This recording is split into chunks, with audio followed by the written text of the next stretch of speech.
ਬਿਲਕੁਲ ਸਰਕਾਰਾਂ ਨੂੰ ਰਿਐਲਿਟੀ ਦਿਖ ਨਹੀਂ ਰਹੀ ਤੇ ਜਿਹੜਾ ਪ੍ਰਧਾਨ ਮੰਤਰੀ ਲੋਕਾਂ ਨੂੰ ਰਾਹਤ ਪਹੁੰਚਾਉਣ ਦੀ ਬਜਾਏ ਟਵਿੱਟਰ ਦੇ ਉੱਤੋਂ ਜਿਹੜੇ ਆਪਣੇ ਵਿਰੋਧੀ ਟਵੀਟ ਹਟਾਉਣ ਦੇ ਉੱਤੇ ਲੱਗੇ ਹੋਏ ਨੇ। ਉਹ ਸਿਹਤ ਮੰਤਰੀ ਨੂੰ ਲੈਣੀ ਚਾਹੀਦੀ ਸੀ। ਉਹ ਪੇਸ਼ੇ ਬਿਲਕੁਲ। ਵਜੋਂ ਡਾਕਟਰ ਵੀ ਨੇ, ਹੂੰ ਉਹ ਪੇਸ਼ੇ ਵਜੋਂ ਡਾਕਟਰ ਨੇ, ਉਹ ਬੈਟਰ ਜਾਣਦੇ ਨੇ ਕਿ ਹੂੰ ਕਿਸ ਜਗ੍ਹਾ ਦੇ ਉੱਤੇ ਕਿਸ ਚੀਜ਼ ਦੀ ਲੋੜ ਹੈ। ਉਹ ਕਿਸੇ ਮੀਟਿੰਗ ਦੇ ਵਿੱਚ ਨਹੀਂ ਤੁਹਾਨੂੰ ਦਿਸਦੇ। ਮੀਟਿੰਗ ਪ੍ਰਧਾਨ ਮੰਤਰੀ ਲੈ ਰਹੇ ਨੇ। ਪ੍ਰਧਾਨ ਮੰਤਰੀ ਹੋਰਾਂ ਕੋਲੇ ਮੈਡੀਕਲ ਲਾਈਨ ਦਾ ਕੀ ਤਜਰਬਾ ਜੀ? ਅਸੀਂ ਕਰਕੇ ਸੁਪਰੀਮ ਕੋਰਟ ਨੇ ਹੁਣ 12 ਮੈਂਬਰੀ ਟਾਸਕ ਫੋਰਸ ਬਣਾਤੀ ਕਿ ਇਹ ਵੰਡ ਕਰੂਗੀ। ਇਹਨੂੰ ਤੁਸੀਂ ਇਹ ਨਾ ਲਓ ਕਿ ਸੁਪਰੀਮ ਕੋਰਟ ਨੇ ਫੈਸਲਾ ਕਰਤਾ ਤੇ 12 ਮੈਂਬਰੀ ਬਣਾਤੀ। ਇਹਨੂੰ ਮੈਂ ਡਿਫਰੈਂਟ ਐਂਗਲ ਤੋਂ ਦੇਖਦਾ ਕਿ ਸੁਪਰੀਮ ਕੋਰਟ ਨੇ ਮੰਨ ਲਿਆ ਕਿ ਸਰਕਾਰ ਕੋਲੋਂ ਕੰਟਰੋਲ ਨਹੀਂ ਹੋ ਰਿਹਾ। ਉੱਤਰ ਪ੍ਰਦੇਸ਼ ਦੇ ਵਿੱਚ ਜ਼ਿਆਦਾ ਲੁਕੋਏ ਜਾ ਰਿਹਾ। ਉੱਥੇ ਡਾਂਗ ਹਸਪੀਟਲਾਂ ਦੇ ਦੁਆਲੇ ਚੁੱਕੀ ਆ ਮੁੱਖ ਮੰਤਰੀ ਨੇ ਵੀ ਜੇ ਕਿਸੇ ਨੇ ਇਹ ਕਿਹਾ ਕਿ ਸਾਡੇ ਕੋਲੇ ਆਕਸੀਜਨ ਦਾ ਘਾਟ ਆ ਤੇ ਉਹਦੀ ਪ੍ਰਾਪਰਟੀ ਜ਼ਬਤ ਕਰ ਲਾਂਗੇ।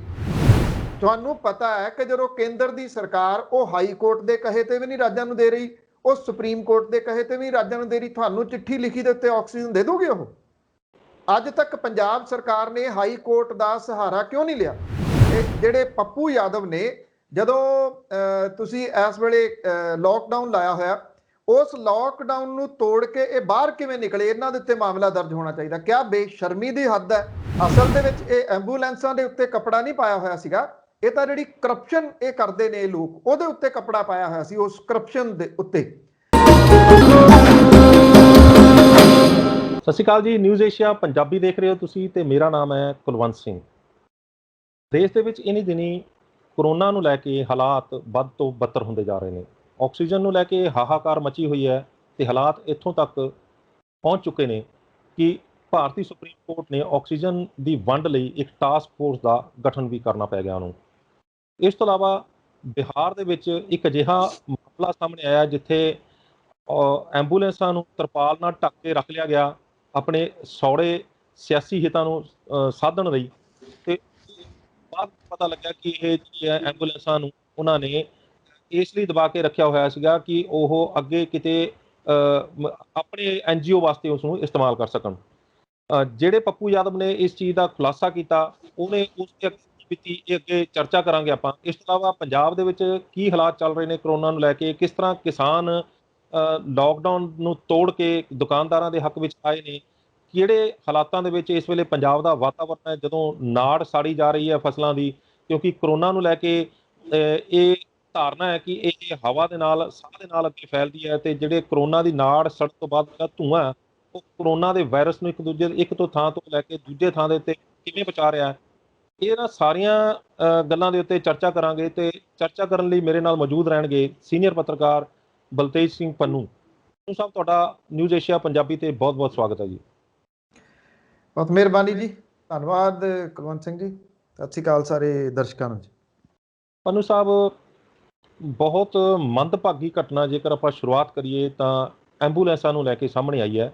ਬਿਹਾਰ ਦੇ ਛਪਰਾ ਦੇ ਵਿੱਚ ਕਿਸ ਤਰੀਕੇ ਦੇ ਨਾਲ ਰੂਡੀ, ਜਿਹੜੇ ਭਾਰਤੀ ਜਨਤਾ ਪਾਰਟੀ ਦੇ ਸੰਸਦ ਨੇ ਉੱਥੇ ਛਪਰਾ ਦੇ, ਉਹਨਾਂ ਨੇ ਐਂਬੂਲੈਂਸਾਂ 40 ਦੇ ਕਰੀਬ ਐਂਬੂਲੈਂਸਾਂ ਨੂੰ ਤਰਪਾਲ ਪਾ ਕੇ ਢੱਕ ਕੇ ਰੱਖਿਆ ਹੋਇਆ ਸੀਗਾ। ਕੀ ਪੂਰਾ ਮਾਮਲਾ ਥੋੜਾ ਸਾਡੇ ਦਰਸ਼ਕਾਂ ਦੇ ਨਾਲ ਸਾਂਝਾ ਕਰੋ ਤੇ ਅੱਗੇ ਚੱਲ ਕੇ ਇਹ ਰਾਜਨੀਤੀ ਕਿੱਧਰ ਨੂੰ ਮੁੜ ਰਹੀ ਹੈ? ਦੇਖੋ, ਇਹ ਭਾਰਤੀ ਜਨਤਾ ਪਾਰਟੀ ਦੇ ਮੈਂਬਰ ਪਾਰਲੀਮੈਂਟ ਨੇ ਕਿਸੇ ਸਮੇਂ ਮੰਤਰੀ ਵੀ ਬਣਾਇਆ ਗਿਆ ਸੀਗਾ ਇਹਨਾਂ ਨੂੰ। ਤੇ ਜੇ ਤੁਹਾਨੂੰ ਯਾਦ ਹੋਵੇ ਤੇ ਜਿਹੜੀ ਪਹਿਲੀ ਟਰਮ ਸੀ ਇਹਦੇ ਵਿੱਚ ਕੱਢਿਆ ਵੀ ਗਿਆ ਸੀਗਾ। ਕੱਢਿਆ ਇਸ ਕਰਕੇ ਗਿਆ ਸੀਗਾ ਕਿ ਕਰਪਸ਼ਨ ਦੇ ਦੋਸ਼ ਉਹਦੇ ਉੱਤੇ ਲੱਗੇ ਸੀ। ਉਹ ਫਿਰ ਦੁਬਾਰਾ MP ਬਣ ਗਏ। ਇਹ ਜਿਹੜੀਆਂ ਐਂਬੂਲੈਂਸ ਨੇ ਬਿਹਾਰ ਦੇ ਵਿੱਚ ਛਪਰਾ ਤੁਸੀਂ ਦੱਸਿਆ ਉੱਥੇ ਖੜੀਆਂ ਨੇ ਔਰ MP ਲੈਂਡ ਫੰਡ ਜਿਹੜਾ ਉੱਥੋਂ ਆਈਆਂ ਨੇ। ਇਹ ਵੀ ਪਤਾ ਲੱਗਾ ਕਿ ਰੂਡੀ ਹੋਰੀ ਉਹਨਾਂ ਦੇ ਨਾਲ ਦੇ ਜਿਹੜੇ ਨੇ ਉਹ ਇੱਕ NGO ਚਲਾਉਂਦੇ ਆ। ਇਹ ਹਸਪੀਟਲ ਦੇ ਨਾਂ ਦੇ ਉੱਤੇ ਲੈ ਲਈਆਂ ਜਾਂਦੀਆਂ, ਸਿੱਧੀ ਐਂਬੂਲੈਂਸ ਮਿਲਦੀ ਨਹੀਂ। ਜਿਹੜਾ MP ਲੈਂਡ ਫੰਡ ਹੈ ਔਰ MP ਲੈਂਡ ਫੰਡ ਦੇ ਵਿੱਚ ਜਿਹੜੀ ਚੱਲ ਚੀਜ਼ ਹੈ ਉਹਦੇ ਉੱਤੇ ਜਿਹੜਾ ਉਹ ਗ੍ਰਾਂਟ ਨਹੀਂ ਦਿੱਤੀ ਜਾ ਸਕਦੀ। ਇੱਕੋ ਇੱਕ ਹੈ ਸਿਰਫ ਚੱਲਦੀ ਜਿਹੜੀ ਚੀਜ਼, ਉਹ ਐਂਬੂਲੈਂਸ, ਜਿਹਦੇ ਉੱਤੇ MP ਲੈਂਡ ਫੰਡ ਦੇ ਵਿੱਚ ਪੈਸੇ ਦਿੱਤੇ ਜਾ ਸਕਦੇ ਆ। ਨਹੀਂ ਤਾਂ ਅਦਰਵਾਈਜ਼ ਅਚਲ ਦੇ ਉੱਤੇ ਜਿਹੜੀ ਉਹ ਦਿੱਤੀ ਜਾ ਸਕਦੀ ਹੈ। ਮੰਨ ਲਓ ਜੇ ਥੋੜਾ ਇਹਨੂੰ ਹੋਰ ਵਾਈਡ ਕਰਨਾ, ਮੰਨ ਲਓ ਕਿਸੇ ਜਗ੍ਹਾ ਦੇ ਉੱਤੇ ਤੁਸੀਂ ਭਰਤੀ ਪਾਉਣੀ ਆ, ਤੁਸੀਂ ਇਹ ਕਹਿ ਦਿਓ ਕਿ ਛੱਪੜ ਪੂਰਨਾ ਤੇ ਉਹਦੇ ਵਿੱਚ MP ਲੈਂਡ ਫੰਡ ਦਾ ਇਸਤੇਮਾਲ ਹੋ ਜਾਊਗਾ, ਉੱਥੇ ਨਹੀਂ ਹੋ ਸਕਦਾ ਕਿਉਂਕਿ ਉਹ ਪ੍ਰੂਵ ਨਹੀਂ ਕੀਤਾ ਜਾ ਸਕਣਾ ਕਿ ਉਹ ਕਿੱਥੇ ਪੈਸੇ ਲੱਗੇ। ਮੰਨ ਲਓ ਕਿਸੇ ਨੂੰ ਵਾਲੀਬਾਲ ਦੇਣਾ, ਜੇ ਉਹਦੀ ਬਾਅਦ ਦੇ ਵਿੱਚ ਉਹਦੀ ਛਾਣਬੀਣ ਹੋ ਗਈ ਤੇ ਤੁਸੀਂ ਸ਼ੋਅ ਨਹੀਂ ਕਰ ਸਕਦੇ ਕਿ ਕਿਤੇ ਜਿਹੜੀ ਚੀਜ਼ ਸ਼ੋਅ ਕਰ ਸਕਦੇ ਆ ਉੱਥੇ ਤੁਸੀਂ ਇਹ ਫੰਡ ਦੇ ਸਕਦੇ ਆ। ਜਿਹੜੀ ਚੱਲਦੀ ਚੀਜ਼ ਆ ਮੂਵੇਬਲ ਜਿਹੜੀ ਆ ਉਹਦੇ ਉੱਤੇ ਫੰਡਿੰਗ ਨਹੀਂ ਹੈਗੀ, ਸਿਰਫ ਇੱਕ ਐਂਬੂਲੈਂਸ ਨੂੰ ਛੱਡ ਕੇ, ਉਹ ਵੀ ਡਾਇਰੈਕਟ ਕਿਸੇ ਐਨਜੀਓ ਨੂੰ ਨਹੀਂ ਦਿੱਤੀ ਜਾ ਸਕਦੀ। ਜਿਹੜੀ ਐਂਬੂਲੈਂਸ ਆ ਉਹ ਹਸਪੀਟਲ ਨੂੰ ਦਿੱਤੀ ਜਾ ਸਕਦੀ ਹੈ। ਇਹ ਹਸਪੀਟਲ ਕਿਹੜੇ ਦੇ ਨਾਂ ਦੇ ਉੱਤੇ ਲਈਆਂ ਗਈਆਂ, ਇੰਨੀਆਂ ਕਿਵੇਂ ਇੱਕ ਹਸਪੀਟਲ ਦੇ ਨਾਂ ਦੇ ਉੱਤੇ ਚਲੀਆਂ, ਕੀ ਸਾਰੇ ਐਮਪੀ ਲੈਂਡ ਦਾ ਜਿਹੜਾ ਫੰਡ ਸੀਗਾ ਉਹ ਇੱਕੋ ਜਗ੍ਹਾ ਵਰਤਿਆ ਗਿਆ? 5 ਕਰੋੜ ਰੁਪਈਆ ਸਾਲ ਦਾ ਆਉਂਦਾ, ਇਹ ਕਿੰਨੇ ਦੀਆਂ ਖਰੀਦੀਆਂ ਗਈਆਂ, ਕਿੱਥੋਂ ਖਰੀਦੀਆਂ ਗਈਆਂ, ਕੱਪੜੇ ਪਾ ਕੇ ਕਿਉਂ ਖੜੀਆਂ ਕੀਤੀਆਂ ਹੋਈਆਂ ਸੀਗੀਆਂ? ਇਹ ਜਾਂਚ ਦਾ ਵਿਸ਼ਾ, ਬਜਾਏ ਇਹਦੇ ਕਿ ਇਹਦੀ ਜਾਂਚ ਕੀਤੀ ਜਾਂਦੀ, ਉਲਟਾ ਇਹਦਾ ਜਿਹੜਾ ਇਹਨੂੰ ਸਾਹਮਣੇ ਲਿਆਉਣ ਵਾਲੇ ਸੀਗੇ ਪੱਪੂ ਯਾਦਵ, ਉਹ ਬਾਹੂਬਲੀ ਨੇ, ਸਾਬਕਾ ਮੈਂਬਰ ਪਾਰਲੀਮੈਂਟ ਨੇ, ਪਹਿਲਾਂ ਰਹੇ ਨੇ ਵੱਖ-ਵੱਖ ਪਾਰਟੀਆਂ ਦੇ ਨਾਲ, ਅੱਜ ਕੱਲ੍ਹ ਉਹਨਾਂ ਨੇ ਆਪਣੀ ਪਾਰਟੀ ਇੱਕ ਬਣਾਈ ਹੋਈ ਹੈ। ਹਸਬੈਂਡ ਵਾਈਫ ਦੋਵੇਂ ਮੈਂਬਰ ਪਾਰਲੀਮੈਂਟ ਹੁੰਦੇ ਸੀਗੇ। ਵਾਈਫ ਜਿਹੜੀ ਉਹਦੀ ਉਹ ਹੋਰ ਪਾਰਟੀ ਤੋਂ ਮੈਂਬਰ ਪਾਰਲੀਮੈਂਟ ਹੁੰਦੀ ਸੀ ਤੇ ਪੱਪੂ ਯਾਦਵ ਹੋਰ ਪਾਰਟੀ ਤੋਂ ਹੁੰਦਾ ਸੀ। ਖੈਰ ਉਸ ਪਾਸੇ ਨਾ ਜਾਣ ਦੀ ਜਗ੍ਹਾ ਤੇ ਉੱਤੇ ਜਿਹੜੀ ਭਾਰਤੀ ਜਨਤਾ ਪਾਰਟੀ ਹੈ, ਜਿਹੜੀ ਕੇਂਦਰ ਦੇ ਵਿੱਚ ਸਰਕਾਰ ਹੈ ਔਰ ਬਿਹਾਰ ਦੇ ਵਿੱਚ ਸਭ ਤੋਂ ਵੱਡੀ ਵਿਧਾਨ ਸਭਾ ਦੇ ਵਿੱਚ ਪਾਰਟੀ ਹੈ, ਉਹਦੇ ਕੋਲੇ ਜਵਾਬ ਕੋਈ ਨਹੀਂ ਇਹਦਾ। ਉਲਟਾ ਕੀ ਕਹਿ ਰਹੇ ਆ ਜਿਹੜੇ ਸੰਬਿਤ ਪਾਤਰ ਆ, ਮੈਂ ਕੱਲ ਉਹਨਾਂ ਨੂੰ ਸੁਣ ਰਿਹਾ ਸੀਗਾ, ਉਹ ਕਹਿੰਦੇ ਕਿ ਜਿਹੜੇ ਪੱਪੂ ਯਾਦਵ ਨੇ, ਜਦੋਂ ਤੁਸੀਂ ਇਸ ਵੇਲੇ ਲੋਕਡਾਊਨ ਲਾਇਆ ਹੋਇਆ, ਉਸ ਲੋਕਡਾਊਨ ਨੂੰ ਤੋੜ ਕੇ ਇਹ ਬਾਹਰ ਕਿਵੇਂ ਨਿਕਲੇ, ਇਹਨਾਂ ਦੇ ਉੱਤੇ ਮਾਮਲਾ ਦਰਜ ਹੋਣਾ ਚਾਹੀਦਾ। ਕਿਆ ਬੇਸ਼ਰਮੀ ਦੀ ਹੱਦ ਹੈ ਕਿ ਲੋਕ ਜਿਹੜੇ ਸਾਈਕਲਾਂ ਦੇ ਉੱਤੇ ਡੈੱਡ ਬੋਡੀਜ਼ ਲਿਜਾ ਰਹੇ ਨੇ, ਲੋਕ ਗੱਡਿਆਂ ਦੇ ਉੱਤੇ, ਟਰੈਕਟਰ ਟਰਾਲੀਆਂ ਦੇ ਉੱਤੇ ਮਰੀਜ਼ਾਂ ਨੂੰ ਲਿਜਾ ਰਹੇ ਆ, ਉਦੋਂ ਇਹ ਐਂਬੂਲੈਂਸਾਂ ਕੱਪੜੇ ਪਾ ਕੇ ਇਹਨਾਂ ਦੇ ਮੈਂਬਰ ਪਾਰਲੀਮੈਂਟ ਨੇ ਖੜੀਆਂ ਕੀਤੀਆਂ ਹੋਈਆਂ ਨੇ। ਬਹੁਤ ਸਖਤ ਲਫ਼ਜ਼ ਨੇ, ਪਰ ਇੱਥੇ ਵਰਤਣ ਤੋਂ ਮੈਂ ਗੁਰੇਜ਼ ਨਹੀਂ ਕਰਦਾ ਵੀ ਇਹਨਾਂ ਨੂੰ ਸ਼ਰਮ ਨਹੀਂ ਆਉਂਦੀ ਜੀ। ਇਹ ਇੱਥੇ ਤਾਂ ਸ਼ਰਮ ਕੁਝ ਨਾ ਕੁਝ ਤਾਂ ਕਰ ਲੈਣੀ ਚਾਹੀਦੀ ਸੀਗੀ। ਜਦੋਂ ਮੁਲਕ ਦੇ ਵਿੱਚ ਲੋਕ ਮਰ ਰਹੇ ਆ, ਲੋਕ ਤਰਾਹ ਕਰ ਰਹੇ ਆ, ਇਹ ਲੋਕ ਕਿਹੋ ਜੀਆਂ ਕਹਾਣੀਆਂ ਜਿਹੜੀਆਂ ਉਹ ਘੜ ਰਹੇ ਆ। ਅਸਲ ਦੇ ਵਿੱਚ ਇਹ ਐਂਬੂਲੈਂਸਾਂ ਦੇ ਉੱਤੇ ਕੱਪੜਾ ਨਹੀਂ ਪਾਇਆ ਹੋਇਆ ਸੀਗਾ, ਇਹ ਤਾਂ ਜਿਹੜੀ ਕਰਪਸ਼ਨ ਇਹ ਕਰਦੇ ਨੇ ਲੋਕ, ਉਹਦੇ ਉੱਤੇ ਕੱਪੜਾ ਪਾਇਆ ਹੋਇਆ ਸੀ, ਉਸ ਕਰਪਸ਼ਨ ਦੇ ਉੱਤੇ। ਰੂਡੀ ਨੇ ਜਵਾਬ ਇਹ ਦਿੱਤਾ ਕਿ ਜੀ ਇਹ ਕਰੋਨਾ ਦਾ ਸਮਾਂ ਸੀਗਾ, ਇਸ ਕਰਕੇ ਸਾਨੂੰ ਡਰਾਈਵਰ ਨਹੀਂ ਲੱਭੇ। ਕਰੋਨਾ ਦੇ ਸਮੇਂ ਦੇ ਵਿੱਚ ਤਾਂ ਲੋਕ ਜੌਬ ਦੇ ਵਾਸਤੇ ਭੱਜੇ ਫਿਰਦੇ ਨੇ, ਕਿਸੇ ਜਗ੍ਹਾ ਦੇ ਉੱਤੇ ਜੌਬ ਮਿਲੇ।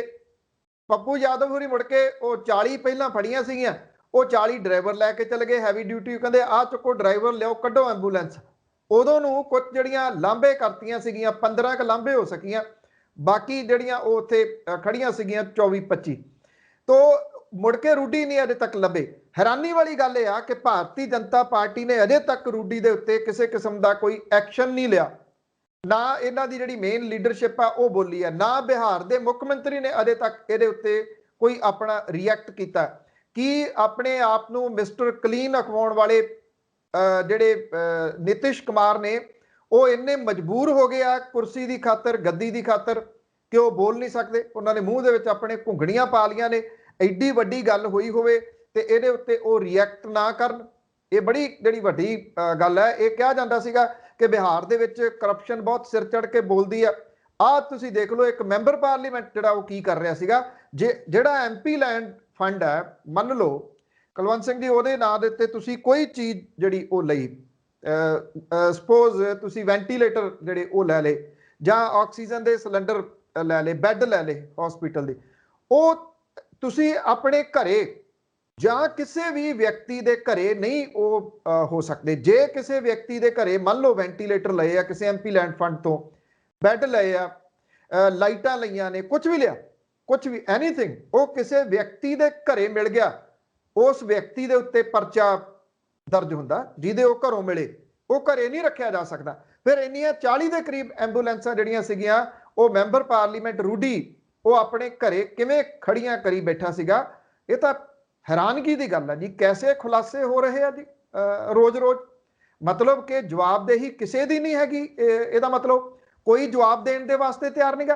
ਤੁਸੀਂ ਕੁਝ ਵੀ ਕਰ ਸਕਦੇ ਹੋ, ਲੋਕਾਂ ਦੀ ਜਾਨ ਦੇ ਨਾਲ ਖਿਲਵਾੜ ਤੁਸੀਂ ਕਰ ਰਹੇ ਹੋ।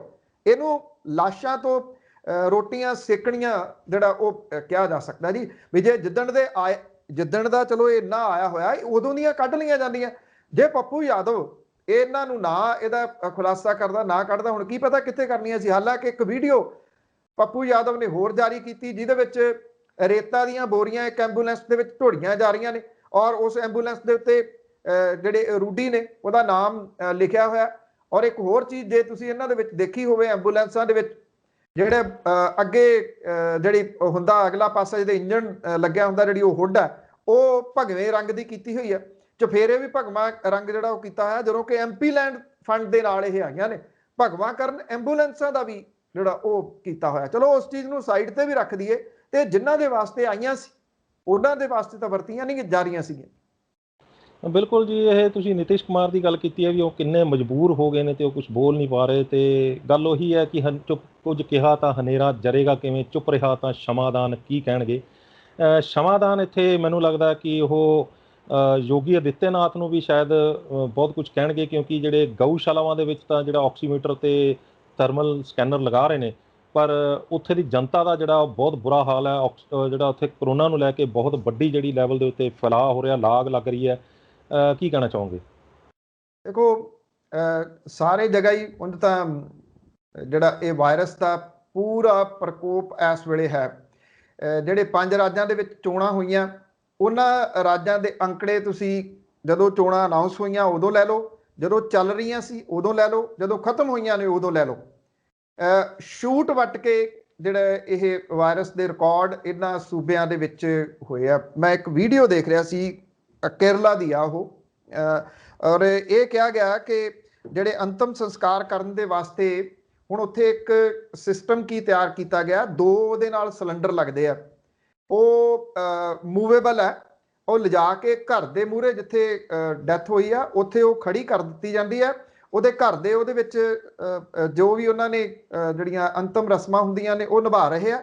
ਮੁੜ ਕੇ ਉਹਨੂੰ ਉਹਦੇ ਵਿੱਚ ਪਾ ਕੇ, ਉਹ ਰੇਹੜੀਨੁਮਾ ਹੈ ਪੂਰੀ ਦੀ ਪੂਰੀ, ਸਟ੍ਰੈਚਰ ਟਾਈਪ, ਸਟਰੋਂਗ ਹੈ ਸਟ੍ਰੈਚਰ ਤੋਂ, ਉਹ ਸਟ੍ਰੈਚਰ ਟਾਈਪ ਹੈ, ਤੇ ਉਹਨੂੰ ਉੱਤੋਂ ਜਿਸ ਕਿਸਮ ਦੇ ਨਾਲ ਇੱਕ ਕਵਰ ਉਹਦਾ ਪੂਰੇ ਦਾ ਪੂਰਾ ਬੰਦ ਕਰਕੇ ਉਹਦੇ ਉੱਪਰ ਚਿਮਨੀ ਲੱਗੀ ਹੋਈ ਆ।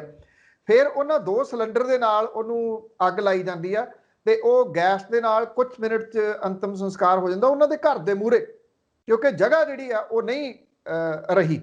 ਇਸ ਤਰ੍ਹਾਂ ਦਾ ਸਿਸਟਮ ਕੇਰਲਾ ਦੇ ਵਿੱਚ ਜਿਹੜਾ ਉਹ ਬਣਾਇਆ ਗਿਆ। ਲੱਕੜ ਦੀ ਘਾਟ ਬਹੁਤ ਵੱਡੀ ਆ ਰਹੀ ਹੈ। ਮੇਰੇ ਇੱਕ ਜਾਣਕਾਰ ਦੱਸ ਰਹੇ ਸਨ ਪਟਿਆਲੇ ਦੇ ਵਿੱਚ ਵੀ ਈਵਨ ਲੱਕੜ ਦੀ ਘਾਟ ਜਿਹੜੀ ਆ ਰਹੀ ਹੈ, ਕਿਉਂਕਿ ਜਿੰਨੇ ਅੰਤਮ ਸੰਸਕਾਰ ਹੋ ਰਹੇ ਆ, ਰੁੱਖ ਛੱਡੇ ਕਿੰਨੇ ਕਾ? ਰੁੱਖ ਤਾਂ ਲੋਕਾਂ ਨੇ ਵੱਢ ਦਿੱਤੇ ਆ, ਬਾਕੀ ਮਾੜੇ ਮੋਟੇ ਨਾ ਕੇ ਨਾੜ ਨੂੰ ਅੱਗ ਜਿਹੜੇ ਛੋਟੇ ਆ ਉਹ ਸਾੜ ਦੇਣੇ ਆ ਜਿਹੜੇ ਗਾਂਹ ਹੋਣੇ ਸੀਗੇ। ਇਹ ਸਭ ਤੋਂ ਵੱਡੀ ਸਮੱਸਿਆ ਜਿਹੜੀ ਨਾ, ਅੱਜ ਤੋਂ ਕੋਈ 9 ਜਾਂ 10 ਸਾਲ ਪਹਿਲਾਂ ਮੈਂ ਸਟੱਡੀ ਕੀਤੀ ਸੀਗੀ, ਉਦੋਂ ਇਹ ਸੋਚਿਆ ਸੀਗਾ ਵੀ ਜੇ ਪ੍ਰਵਾਸੀ ਜਿਹੜੇ ਪੰਜਾਬੀ ਨੇ ਉਹਨਾਂ ਨੂੰ ਨਾਲ ਲੈ ਕੇ ਪਿੰਡਾਂ ਦੇ ਵਿੱਚ ਤੇ ਕਸਬਿਆਂ ਦੇ ਵਿੱਚ ਇਹ ਜਿਹੜੇ ਗੈਸ ਨਾਲ ਚੱਲਣ ਵਾਲੇ ਜਿਹੜੇ ਸ਼ਮਸ਼ਾਨ ਘਾਟ ਨੇ ਉਹ ਲਾਏ ਜਾ ਸਕਣ। ਤੇ ਉਦੋਂ ਇਹ ਸਾਰਾ ਡਾਟਾ ਅੱਜ ਤੋਂ 10 ਸਾਲ ਪਹਿਲਾਂ ਮੈਂ ਕੱਢਿਆ ਸੀਗਾ ਕਿੱਥੇ ਕਿੰਨੀਆਂ ਡੈਥ ਹੁੰਦੀਆਂ ਨੇ। ਤੇ ਜੇ 20 ਸਾਲ ਬਾਅਦ ਸਾਡੇ ਕੋਲ ਲੱਕੜ ਨਹੀਂ ਰਹਿਣੀ ਅੰਤਮ ਸੰਸਕਾਰ ਕਰਨ ਦੇ ਵਾਸਤੇ, ਜਿੰਨੀ ਤੇਜ਼ੀ ਦੇ ਨਾਲ ਅਸੀਂ ਰੁੱਖ ਵੱਢ ਦਿੱਤੇ, ਸਾੜ ਦਿੱਤੇ, ਖਤਮ ਕਰਤੇ, ਕਾਗਜ਼ਾਂ 'ਚ ਬਹੁਤ ਲਾਏ, ਉਂਝ ਨਹੀਂ ਜਿਹੜੇ ਉਹ ਲੱਗੇ। ਇਹ ਸਾਰੇ ਜਗ੍ਹਾ ਜਿਹੜੀ ਆ ਉਹ ਸਮੱਸਿਆ ਆ ਰਹੀ ਹੈ। ਉੱਤਰ ਪ੍ਰਦੇਸ਼ ਦੇ ਵਿੱਚ ਪਿੰਡਾਂ ਦੇ ਵਿੱਚ ਇਸ ਵੇਲੇ ਇਹ ਕਰੋਨਾ ਵਾਇਰਸ ਦਾ ਪ੍ਰਕੋਪ ਵੇਖਣ ਨੂੰ ਮਿਲ ਰਿਹਾ। ਲੋਕ ਖੰਘ ਦੇ ਨਾਲ, ਬੁਖਾਰ ਦੇ ਨਾਲ ਡਿੱਗ ਰਹੇ ਆ, ਬਹੁਤ ਤੇਜ਼ੀ ਨਾਲ ਮਰ ਰਹੇ ਆ। ਔਰ ਪੂਰੀ ਦੁਨੀਆ ਦੇ ਵਿੱਚ, ਵਿਸ਼ਵ ਦੇ ਵਿੱਚ ਇਸ ਚੀਜ਼ ਦਾ ਚਰਚਾ ਕਿ ਇੱਥੇ ਸਭ ਤੋਂ ਜ਼ਿਆਦਾ ਕੇਸ ਜਿਹੜੇ ਲੁਕੋਏ ਜਾ ਰਹੇ ਆ ਉੱਤਰ ਪ੍ਰਦੇਸ਼ ਦੇ ਵਿੱਚ ਲੁਕੋਏ ਜਾ ਰਹੇ ਆ, ਬਿਹਾਰ 'ਚ ਵੀ ਲੁਕੋਏ ਜਾ ਰਹੇ ਆ, ਬਾਕੀ ਥਾਵਾਂ ਤੇ ਸਾਰੀਆਂ ਤੇ ਲੁਕੋਏ ਜਾ ਰਹੇ ਆ। ਉੱਤਰ ਪ੍ਰਦੇਸ਼ ਦੇ ਵਿੱਚ ਜ਼ਿਆਦਾ ਲੁਕੋਏ ਜਾ ਰਹੇ ਆ। ਉੱਥੇ ਡਾਂਗ ਹਸਪੀਟਲਾਂ ਦੇ ਦੁਆਲੇ ਚੁੱਕੀ ਆ ਮੁੱਖ ਮੰਤਰੀ ਨੇ ਵੀ ਜੇ ਕਿਸੇ ਨੇ ਇਹ ਕਿਹਾ ਕਿ ਸਾਡੇ ਕੋਲੇ ਆਕਸੀਜਨ ਦਾ ਘਾਟ ਆ ਤੇ ਉਹਦੀ ਪ੍ਰਾਪਰਟੀ ਜ਼ਬਤ ਕਰ ਲਾਂਗੇ। ਜੇ ਕਿਸੇ ਨੇ ਇਹ ਲਿਖਿਆ ਕਿ ਮੈਨੂੰ ਆਕਸੀਜਨ ਦੀ ਲੋੜ ਆ, ਉਹਦੇ ਉੱਤੇ ਪਰਚਾ ਦਰਜ ਹੋ ਗਿਆ। ਹਾਲਾਂਕਿ ਸੁਪਰੀਮ ਕੋਰਟ ਨੇ ਇਹਦੇ ਉੱਤੇ ਬਾਅਦ ਦੇ ਵਿੱਚ ਦਖਲ ਦੇ ਕੇ ਇਹ ਰੋਕਿਆ, ਪਰ ਉੱਥੇ ਤੁਸੀਂ ਦੇਖਿਆ ਨਾ ਹਸਪੀਟਲਾਂ ਵਾਲੇ ਡਰ ਰਹੇ ਆ, ਉਹ ਕੁਝ ਵੀ ਦੱਸਦੇ ਨਹੀਂ ਕਿ ਕੀ ਹਾਲਾਤ ਹੈ। ਇਹ ਕਿਹਾ ਜਾ ਰਿਹਾ ਕਿ ਜੇ 4000 ਡੈਥ ਹੋ ਰਹੀਆਂ ਨੇ ਤੇ 1 0 ਵਿਸ਼ਵ ਦਾ ਮੀਡੀਆ ਉਹਦੇ ਨਾਲ ਲਾ ਰਿਹਾ ਐਕਸਟਰਾ ਜਿਹੜੀ। ਇਹ ਹਾਲਾਤ ਇਸ ਵੇਲੇ ਮੁਲਕ ਦੇ ਬਣੇ ਹੋਏ ਆ। ਇੰਨੀਆਂ ਮੌਤਾਂ ਕਦੀ ਵੀ ਇੱਕ ਦਿਨ ਦੇ ਵਿੱਚ ਜੇ ਆਪਾਂ ਸਰਕਾਰੀ ਰਿਕਾਰਡ ਹੀ ਲਾ ਲਈਏ, ਇੰਨੀਆਂ ਮੌਤਾਂ ਕਦੀ ਵੀ ਕੰਟੀਨਿਊਸ ਇੱਕ ਮੁਲਕ ਦੇ ਇਤਿਹਾਸ ਦੇ ਵਿੱਚ ਨਹੀਂ ਹੋਈਆਂ ਕਦੀ ਵੀ। ਇਹ ਮਹਾਮਾਰੀ ਜਿਹੜੀ ਆ ਉਹ ਇੰਨੇ ਬੁਰੇ ਤਰੀਕੇ ਦੇ ਨਾਲ, ਭਿਆਨਕ ਤਰੀਕੇ ਦੇ ਨਾਲ ਇਸ ਵੇਲੇ ਪਿੰਡਾਂ 'ਚ ਫੈਲ ਗਈ ਹੋਈ ਆ। ਉੱਤਰ ਪ੍ਰਦੇਸ਼ ਦੇ ਵਿੱਚ ਵੀ ਜਿਹੜੀਆਂ ਡੈੱਡ ਬੋਡੀਜ਼ ਨੇ ਉਹਨਾਂ ਦਾ ਅੰਤਮ ਸੰਸਕਾਰ ਕਰਨ ਦੇ ਵਾਸਤੇ ਥਾਵਾਂ ਹੈ ਨਹੀਂ ਗਿਆ। ਮੈਂ ਇੱਕ ਰਿਪੋਰਟ ਦੇਖ ਰਿਹਾ ਸੀਗਾ, ਇੰਟਰਨੈਸ਼ਨਲ ਲੈਵਲ ਦੇ ਉੱਤੇ ਚੈਨਲ ਆ CNN, ਉਹਦੇ ਉੱਤੇ ਜਿਹੜੀ ਉੱਥੇ ਉਹ ਵਗਦੀ ਆ ਜਿਹੜੀ ਨਦੀ, ਉਹਦੇ ਸਾਈਡਾਂ ਦੇ ਉੱਤੇ ਟੀਨਾਂ ਲਾ ਦਿੱਤੀਆਂ ਵੀ ਇੱਧਰੋਂ ਦੀ ਕੋਈ ਦੇਖੇ ਨਾ, ਉਹਦੇ ਕੰਢੇ ਜਿਹੜੀਆਂ ਡੈੱਡ ਬੋਡੀਜ਼ ਬਲ ਰਹੀਆਂ ਨੇ।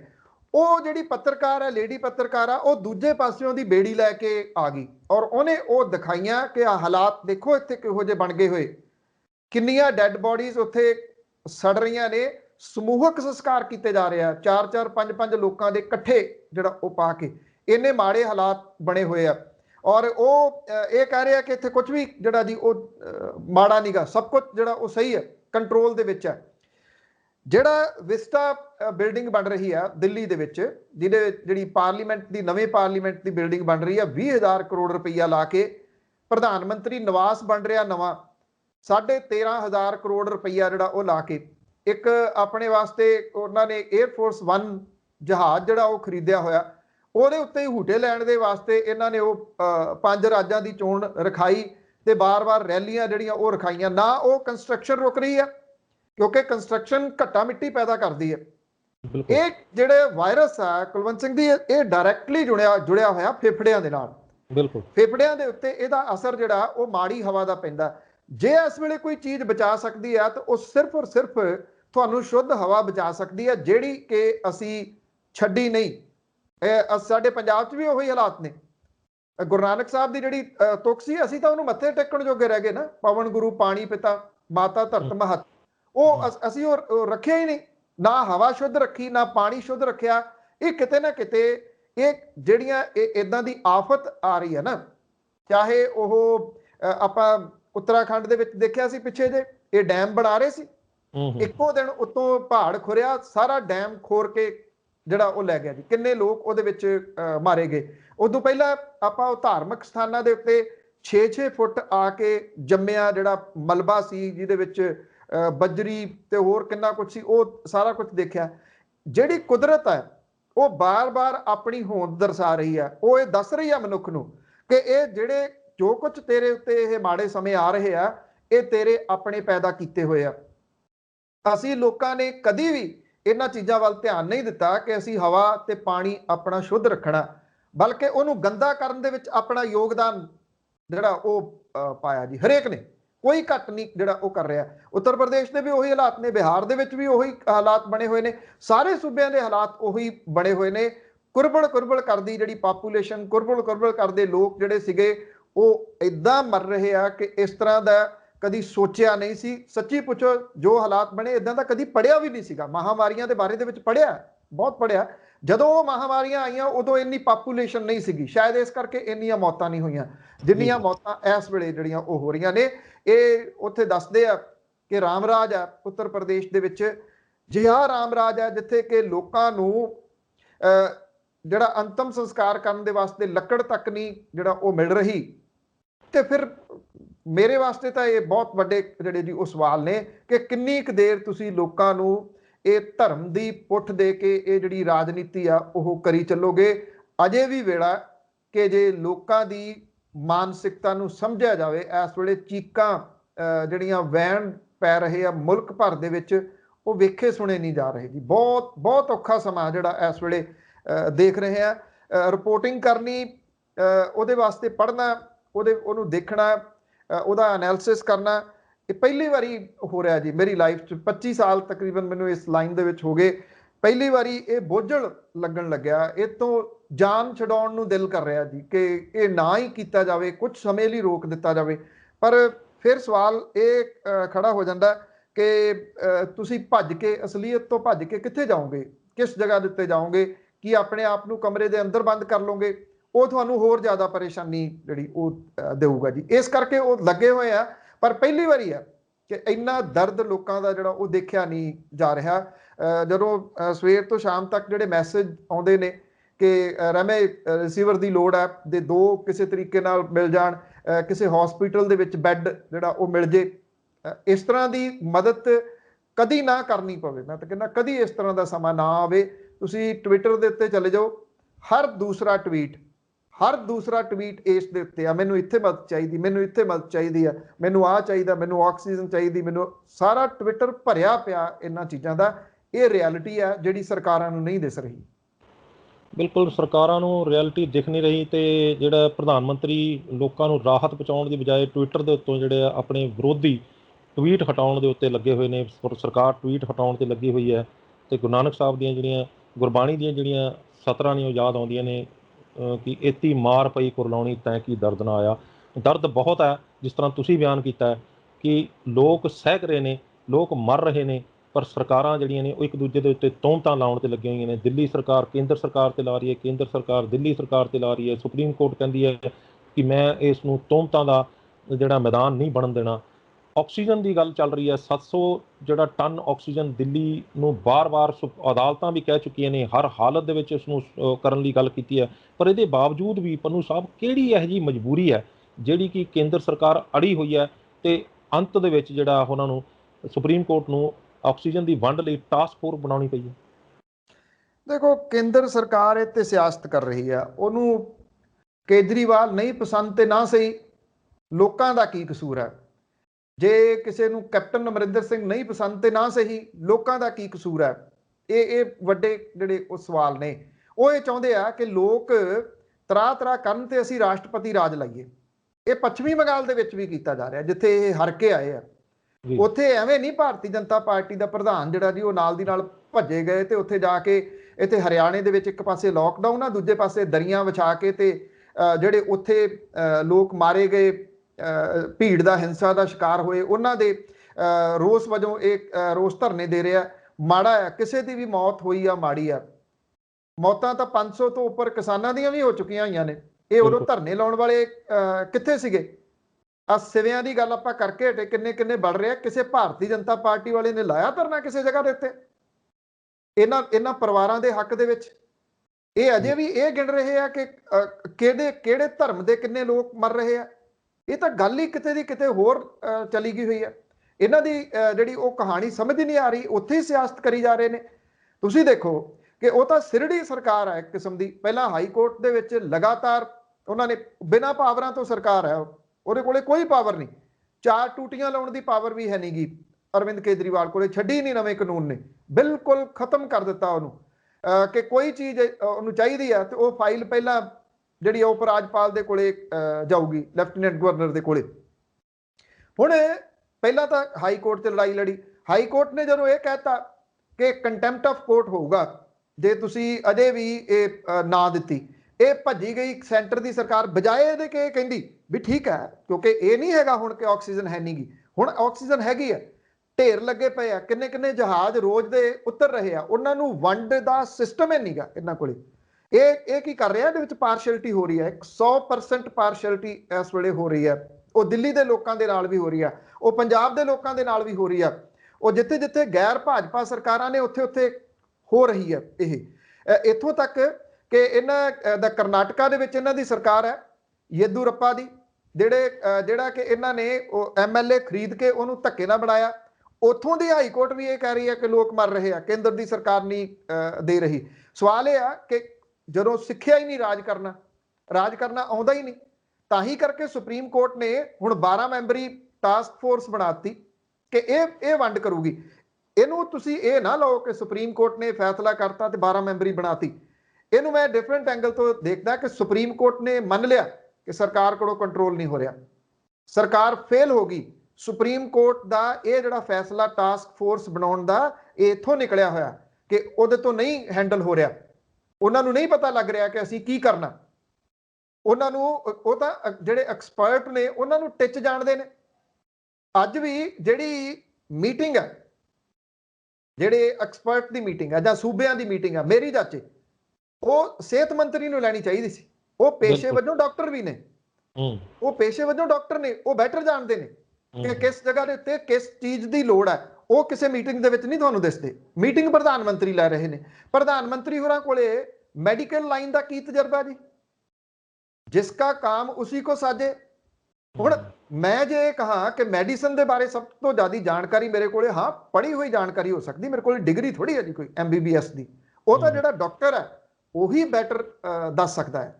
ਕੋਈ 4 ਚੀਜ਼ਾਂ ਓੜ-ਪੋੜ ਵਾਲੀਆਂ ਪੜ੍ਹ ਲੈਣ ਦੇ ਨਾਲ ਕੋਈ ਡਾਕਟਰ ਨਹੀਂ ਹੋ ਜਾਂਦਾ, ਠੀਕ ਹੈ ਨਾ ਜੀ। ਉਹਦੇ ਵਾਸਤੇ ਡਿਗਰੀਆਂ ਚਾਹੀਦੀਆਂ ਨੇ। ਇਹ ਡਿਗਰੀਆਂ ਦੇ ਵਾਸਤੇ ਇਹ ਕਹਿੰਦੇ ਆ ਕਿ ਹਾਰਵਰਡ ਯੂਨੀਵਰਸਿਟੀ ਦੀ ਡਿਗਰੀ ਕੀ ਕੰਮ ਕਰਦੀ ਹੈ, ਹਾਰਡ ਵਰਕ ਵਾਲੀ ਡਿਗਰੀ ਕਹਿੰਦੇ ਕੰਮ ਕਰਦੀ ਹੈ। ਇਹ ਤਾਂ ਹਾਰਵਰਡ ਯੂਨੀਵਰਸਿਟੀ ਨੂੰ ਵੀ ਚੈਲੰਜ ਕਰ ਰਹੇ ਨੇ।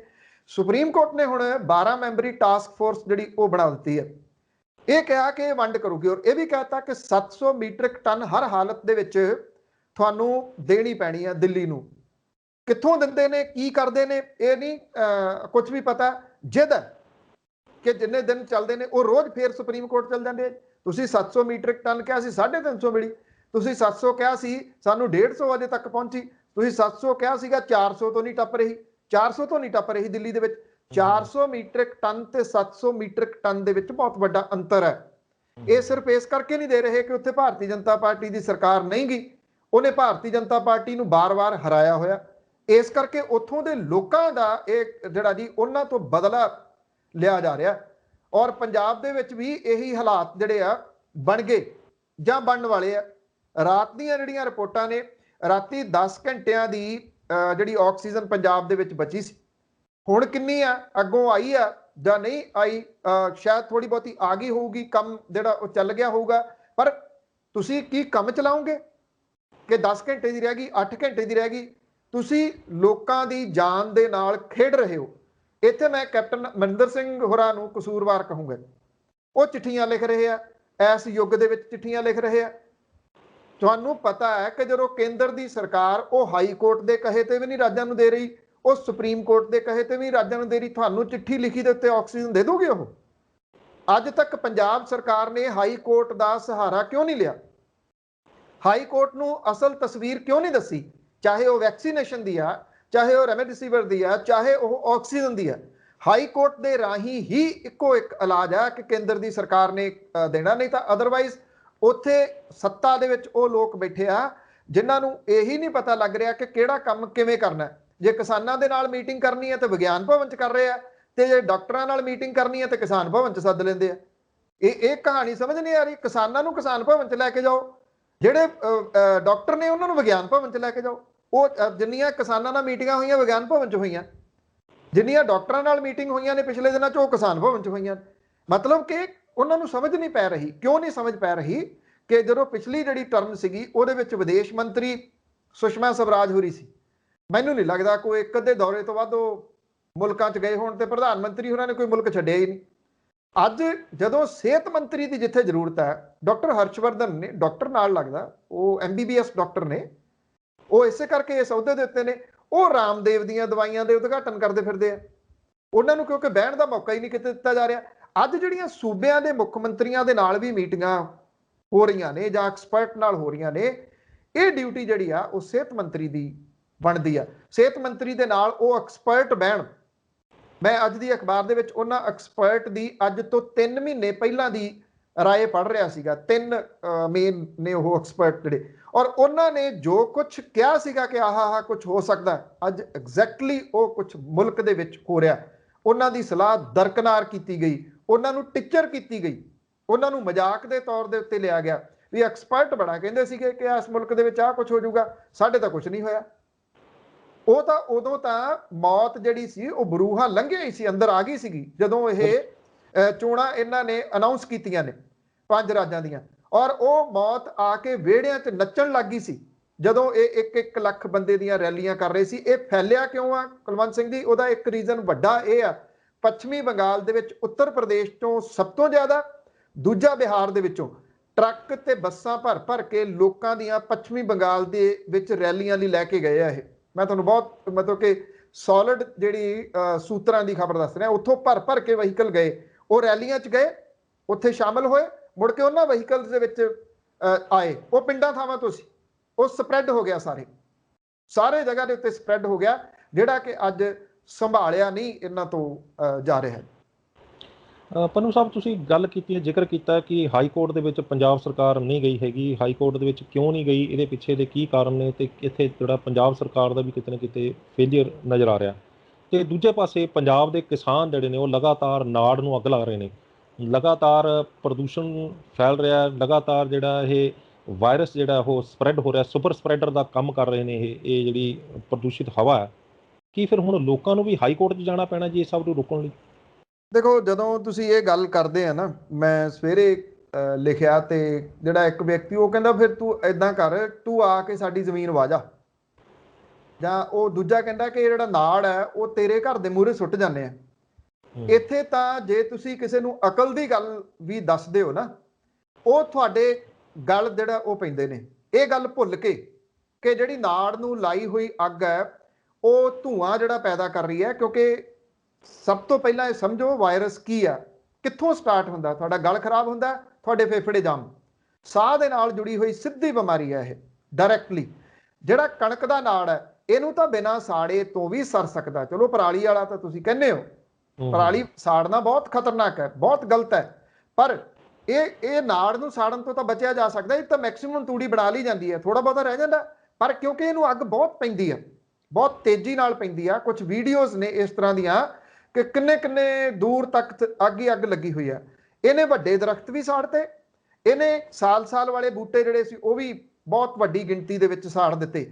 ਉਹ ਬੱਚੇ ਸੀਗੇ ਅਜੇ ਜਿਨ੍ਹਾਂ ਨੇ ਅਗਲੇ 5-4 ਸਾਲਾਂ ਦੇ ਵਿੱਚ ਛਾਂ ਦੇਣੀ, ਲੱਕੜ ਦੇਣੀ ਔਰ ਰੋਜ਼ ਆਕਸੀਜਨ ਦੇਣੀ, ਉਹਨਾਂ ਬੂਟਿਆਂ ਨੇ ਉਹ ਵੀ ਸਾੜ ਦਿੱਤੇ।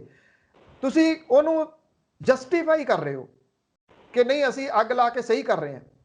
ਉਹ ਸਪਰੈਡ ਇਸ ਵੇਲੇ ਤੁਸੀਂ ਪਿੰਡਾਂ ਦੇ ਵਿੱਚ ਹਾਲਾਤ ਜਿਹੜੇ, ਕੁਲਵੰਤ ਸਿੰਘ ਜੀ ਮੈਨੂੰ ਕੋਈ ਦੱਸ ਰਿਹਾ ਸੰਗਰੂਰ ਡਿਸਟ੍ਰਿਕਟ ਦੇ ਵਿੱਚ ਸਰਪੰਚ ਦੀ ਫੈਮਿਲੀ ਸੀ, ਪੂਰੀ ਦੀ ਪੂਰੀ ਫੈਮਿਲੀ ਦੀ ਡੈਥ ਹੋ ਗਈ ਜੀ। ਇੱਕ ਨੂੰ ਜਿਹੜਾ ਸੰਸਕਾਰ ਕਰਕੇ ਆਏ, ਦੂਜੇ ਦਾ ਹੋ ਗਿਆ, ਦੂਜੇ ਦਾ ਦੋ ਦੀ ਹੋਰ ਡੈਥ ਹੋ ਗਈ। 4 ਮੈਂਬਰ ਸੀਗੇ, ਚਾਰਿਆਂ ਦੀ ਡੈਥ ਹੋ ਗਈ। ਇਹ ਪੰਜਾਬ ਦੇ ਵਿੱਚ ਤੁਸੀਂ ਦੇਖੋ, ਡਰ ਲੱਗਦਾ ਇਸ ਵੇਲੇ ਫੇਸਬੁੱਕ ਖੋਲ੍ਹਣ ਲੱਗਿਆ, ਵਟਸਐਪ ਖੋਲ੍ਹਣ ਲੱਗਿਆ, ਵੀ ਇਹ ਨਹੀਂ ਪਤਾ ਕਿ ਕਿਹੋ ਜਿਹੀ ਖਬਰ ਉਹਦੇ ਉੱਤੇ ਲੱਗੀ ਹੋਣੀ ਹੈ। ਹੁਣ ਆ ਵੀ ਨਹੀਂ ਰਹੇ।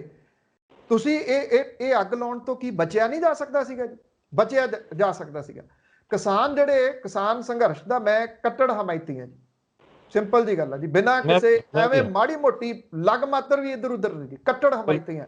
ਪਰ ਕਿਸਾਨ ਜਿਹੜੀਆਂ ਚੀਜ਼ਾਂ ਨੂੰ ਲੈ ਕੇ ਸੰਘਰਸ਼ ਕਰ ਰਹੇ ਆ, ਜਿਹੜੇ ਖੇਤੀ ਕਾਨੂੰਨਾਂ ਨੂੰ ਲੈ ਕੇ ਸੰਘਰਸ਼ ਕਰ ਰਹੇ ਆ, ਉਹਨਾਂ ਦਾ ਜੇ ਤੁਸੀਂ ਇਹ ਕਹੋਗੇ ਕਿ ਹੁਣ ਅਸੀਂ ਇੱਥੇ ਆ ਕੇ ਦੁਕਾਨਾਂ ਵੀ ਜਿਹੜੀਆਂ ਉਹ ਨਾਲ ਲੱਗ ਕੇ ਖਿਲਾਉਣੀਆਂ ਨੇ, ਉਹ ਦੁਕਾਨਦਾਰਾਂ ਨੂੰ ਕਰਨ ਦਿਓ, ਉਹ ਦੁਕਾਨਦਾਰ ਕਰਨ ਆਪੇ ਜਿਹੜਾ ਉਹ ਸੰਘਰਸ਼, ਇਹ ਉਹਨਾਂ ਦੀ ਡਿਊਟੀ ਬਣਦੀ ਹੈ।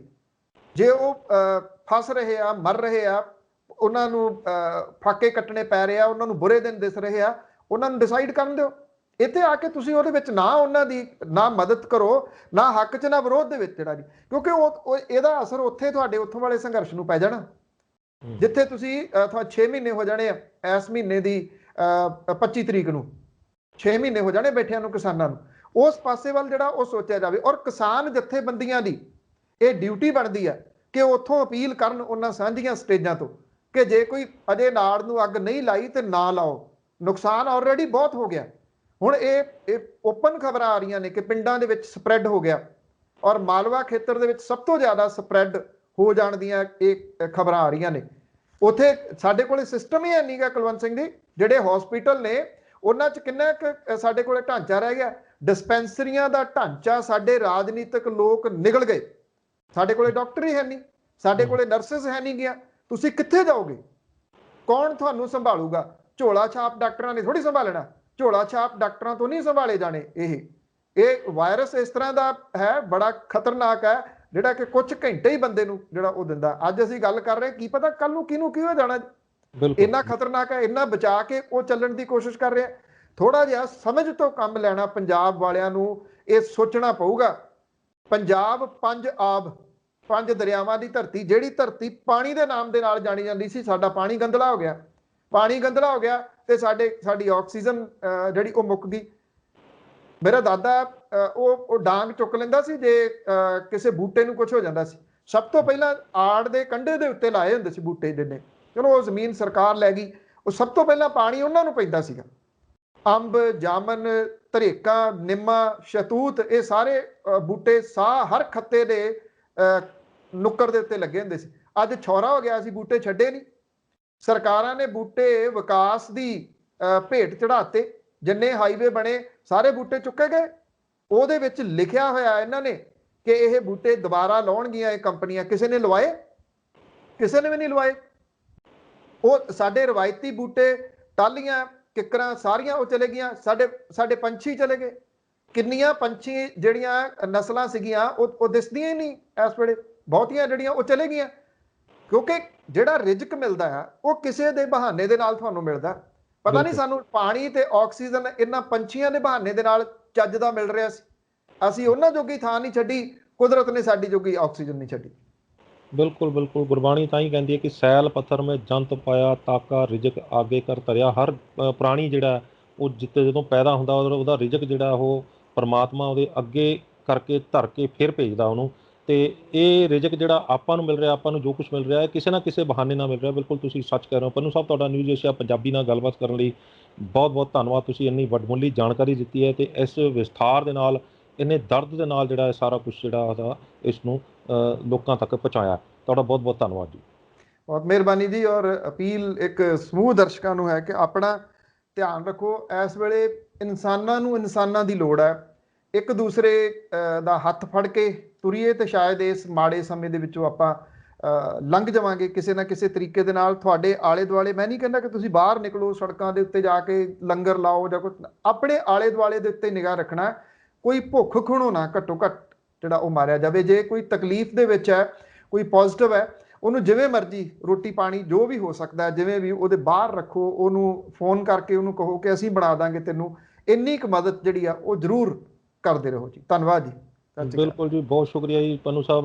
ਨਿਊਜ਼ ਏਸ਼ੀਆ ਪੰਜਾਬੀ ਵੀ ਤੁਹਾਡੇ ਵਾਲੀ ਬਿਲਕੁਲ ਇਸੇ ਤਰ੍ਹਾਂ ਇਨ ਬਿਨ ਅਪੀਲ ਸਾਰੇ ਦਰਸ਼ਕਾਂ ਨੂੰ ਕਰਦਾ ਹੈ ਕਿ ਆਪਣਾ ਆਲਾ ਦੁਆਲਾ ਸਾਫ਼ ਸੁਥਰਾ ਰੱਖੋ। ਸਰਕਾਰ ਦੀਆਂ ਹਦਾਇਤਾਂ ਦੇ ਮੁਤਾਬਕ ਜਿਹੜਾ ਉਹ ਉਹਨਾਂ ਦੀ ਪਾਲਣਾ ਕਰੋ। ਮਾਸਕ ਪਾਓ, ਦੂਰੀ ਬਣਾ ਕੇ ਰੱਖੋ। ਅਤੇ ਜੇਕਰ ਕੋਈ ਬਿਮਾਰ ਹੁੰਦਾ ਉਸ ਨੂੰ ਫਿਰ ਇਕੱਲਿਆਂ ਨਾ ਛੱਡੋ, ਉਸ ਦੀ ਮਦਦ ਕਰੋ ਦੂਰੀ ਬਣਾ ਕੇ। ਅਤੇ ਇੱਕ ਜਿਸ ਤਰੀਕੇ ਦੀ ਵੀ ਮਦਦ ਆਪਾਂ ਕਰ ਸਕਦੇ ਹਾਂ, ਉਸ ਨੂੰ ਹਸਪਤਾਲ ਪਹੁੰਚਾਉਣ ਦੀ, ਉਸ ਨੂੰ ਕਿਸੇ ਤਰੀਕੇ ਦੀ ਮਦਦ ਹੋ ਸਕਦੀ ਹੈ, ਆਰਥਿਕ ਮਦਦ ਹੋ ਸਕਦੀ ਹੈ, ਖਾਣੇ ਦੀ ਮਦਦ ਹੋ ਸਕਦੀ ਹੈ, ਉਹ ਆਪਾਂ ਜ਼ਰੂਰ ਕਰੀਏ। ਸੋ ਤੁਹਾਨੂੰ ਇਹ ਗੱਲਬਾਤ ਕਿਵੇਂ ਲੱਗੀ? ਆਪਣੀ ਰਾਏ ਸਾਨੂੰ ਸਾਡੇ ਕਮੈਂਟ ਬਾਕਸ 'ਚ ਜ਼ਰੂਰ ਦੇਣਾ। ਜੇ ਵੀਡੀਓ ਚੰਗੀ ਲੱਗੀ ਹੈ ਤਾਂ ਇਸ ਨੂੰ ਲਾਈਕ ਅਤੇ ਸ਼ੇਅਰ ਜ਼ਰੂਰ ਕਰ ਦਿਓ। ਅਗਲੀ ਵਾਰ ਫਿਰ ਹਾਜ਼ਰ ਹੋਵਾਂਗੇ ਇੱਕ ਨਵੇਂ ਮੁੱਦੇ, ਇੱਕ ਨਵੇਂ ਮਹਿਮਾਨ ਦੇ ਨਾਲ। ਉਦੋਂ ਤੱਕ ਮੈਨੂੰ ਦਿਓ ਇਜਾਜ਼ਤ। ਧੰਨਵਾਦ।